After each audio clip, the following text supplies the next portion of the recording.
that was when mini skirts started to come in. I mean, women had to wear dresses.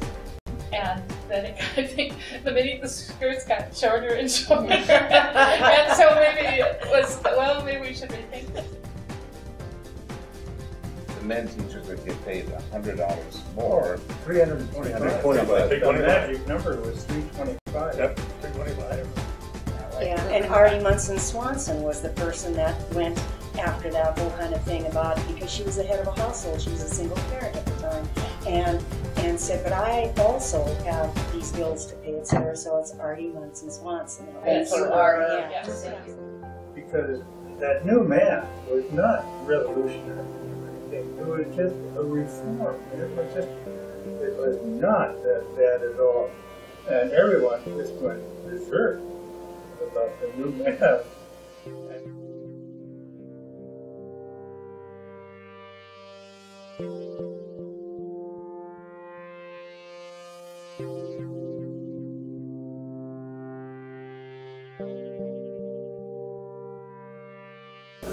Those are the two best things in education has been Title IX and special ed. In the years that I've been here, that absolutely have changed everything, and the best things. They taught us as much as the teachers and other students taught.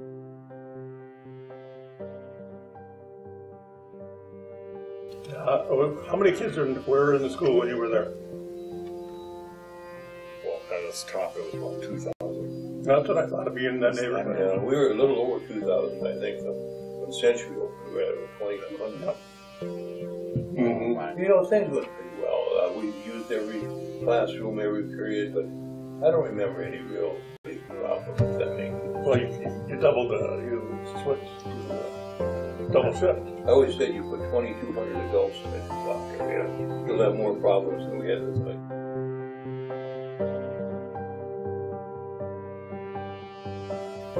The other one that I was thinking about was when we built Century High School, and we got this land up north, which had prior to that been a landfill.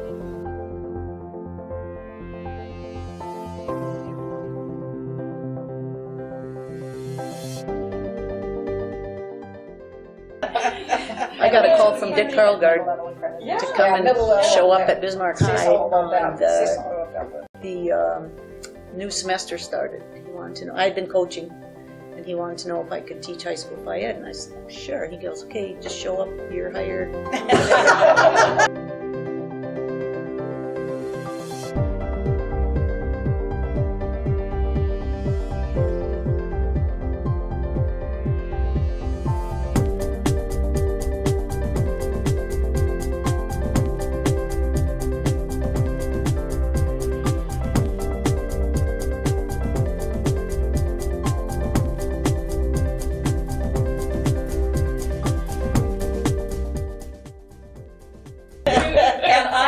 In that very first year, in 1981, is when kindergarten became public.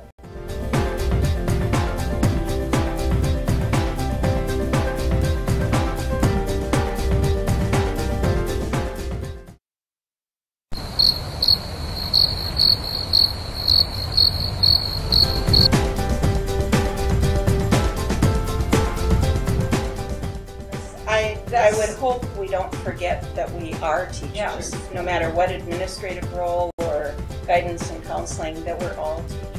Well, I used to get calls, and Marlis, the office manager, would say, you know, Dr. Kelly's office, and they'd say, I'd like to speak to the principal, and so I'd pick up the phone and say, hello, and they'd say, no, I'm sorry, I asked to speak to the principal. And so I got that many times.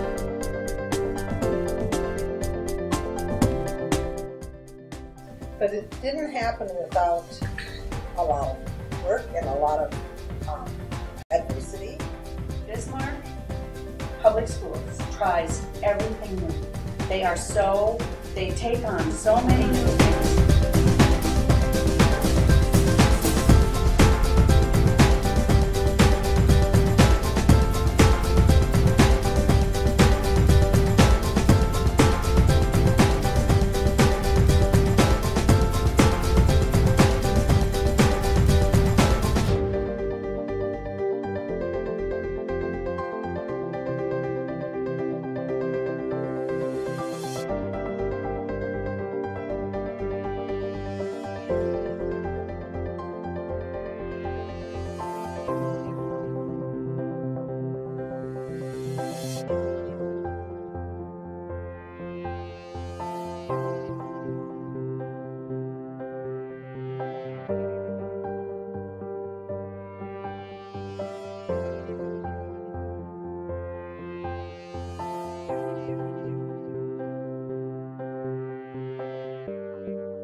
And the 6th graders still are kind of housed alone. And they do very well. It has worked. I think it has worked well.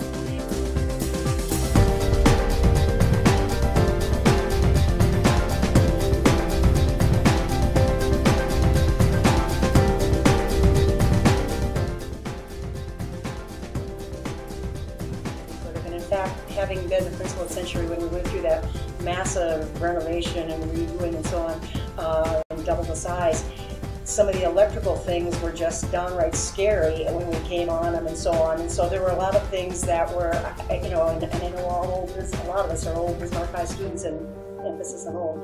But the thing is, there's always been a grandeur about Bismarck High. You know, it's built like a temple. Yeah, and it is. And so, but Century was the new and improved. And I have to tell you that I am so envious of Mr. Schmidt. Tom, are you listening? I would kill for your job, not literally, but figuratively. Lynn Sperry in 1893 graduated Bismarck High, talked about in his graduation speech, not finished but begun. And that's really what I think that as a district from the beginning, when it started out as really a tent with Linda Slaughter downtown before Hancock, and then you think of how it grew into the Bismarck Academy, and then how it eventually became Bismarck High, and how education has evolved and grown and changed, but always the passion of the people.